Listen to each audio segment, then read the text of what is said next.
If you're here for serious history and practical knowledge, you're in the right place.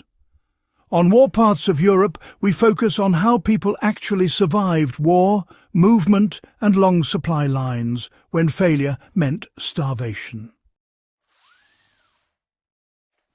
If this kind of deep, usable history matters to you, subscribe to the channel, like the video, and leave a comment with what you want covered next.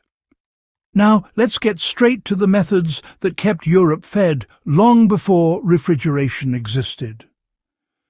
Food preservation was a military problem before it was a household one. Across Europe, armies, militias and travelling war bands could not rely on fresh food.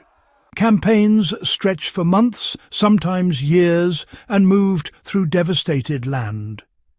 Preservation methods had to be reliable, portable, resistant to spoilage, and repeatable with basic tools. What worked did so because it controlled moisture, oxygen, bacteria, and temperature long before those terms were understood scientifically. These techniques weren't accidental traditions. They were refined under pressure, tested by hunger, and proven by survival.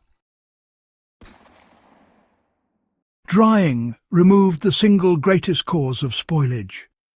Drying was the foundation of food preservation on European warpaths.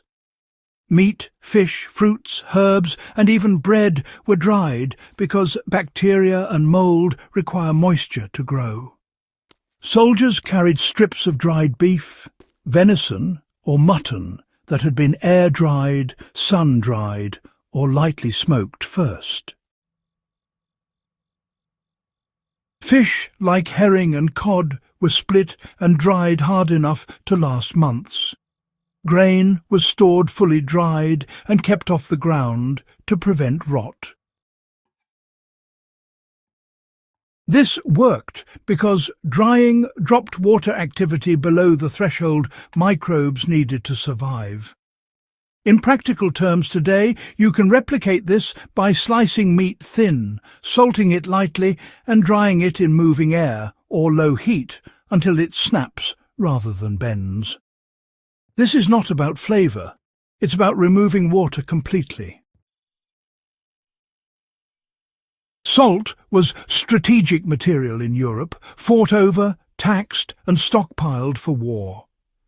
Heavy salting preserved meat, fish, butter and vegetables by pulling moisture out of cells through osmosis. Pork packed in salt barrels fed armies across Central and Eastern Europe. Salted beef sustained navies and land forces alike. Fish packed in salt, especially herring, became one of Europe's most reliable military foods. The reason it worked was simple and, well, brutal. Salt created an environment where bacteria just could not function. For modern use, this means full saturation, not just a light seasoning. Meat must be fully covered in salt and stored cool. Partial salting leads to failure. Historical methods were extreme because, honestly, the stakes were. Smoking was often misunderstood as flavouring, but its real value was preservation. Smoke deposited antimicrobial compounds on the surface of food while the heat continued drying. In forested regions of Europe, smoked sausages, hams and fish were standard campaign food. Smokehouses existed not for comfort, but for storage security. Cold smoking preserved without cooking, allowing food to last longer when kept dry. Hot smoking cooked and dried food quickly for immediate transport. Today, replicating this requires low, consistent smoke and patience. Historically, food was smoked for days, not hours. Fermentation created stable food that carried its own protection.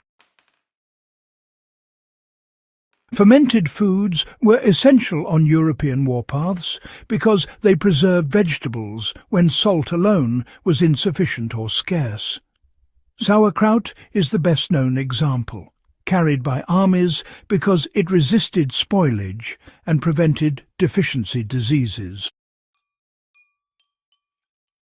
Fermentation worked by encouraging beneficial bacteria to dominate, producing acids that blocked harmful organisms.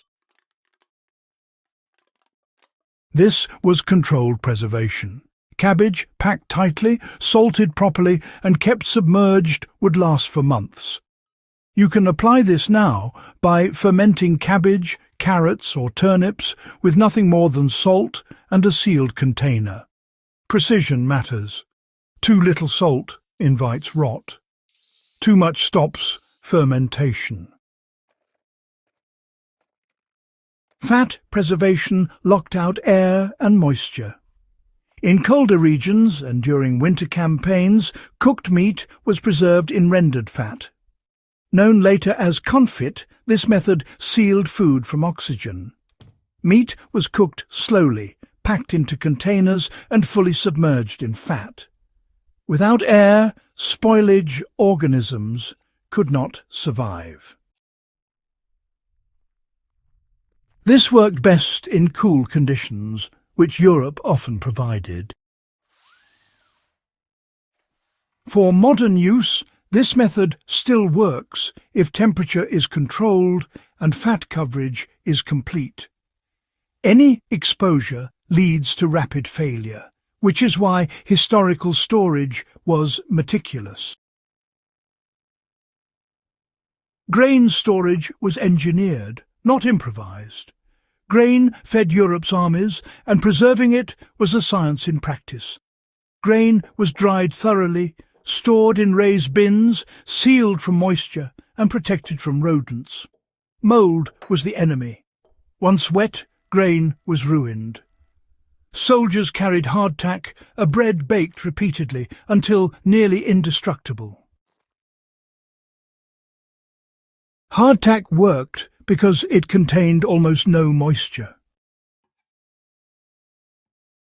You can replicate this by baking simple flour and water dough repeatedly until it's completely dry. It's not exactly pleasant, but it is stable and, well, effective. Cold storage without ice was managed through structure and location. Root cellars, caves, and earth-covered pits were used to store food at stable temperatures. These environments slowed bacterial growth dramatically. Armies occupying territory immediately seized existing storage spaces because, honestly, controlling food mattered more than controlling comfort. The principle remains useful. Underground or insulated storage still works when temperatures stay consistent and dry. No technology is required, only planning. Preservation worked because it followed rules, not luck. Every successful method reduced moisture, limited oxygen, introduced salt or acid, or stabilized temperature. Failures were punished quickly, which is why ineffective methods disappeared. These techniques survived because they worked under the harshest conditions imaginable. If you're a modern survivalist or serious student of history, these methods are not curiosities. They are proven systems. Practice them exactly, not casually, and they still work today. If this kind of grounded practical history matters to you, subscribe to Warpaths of Europe, share this video with someone who values real knowledge, and leave a comment with the preservation method you want explored next.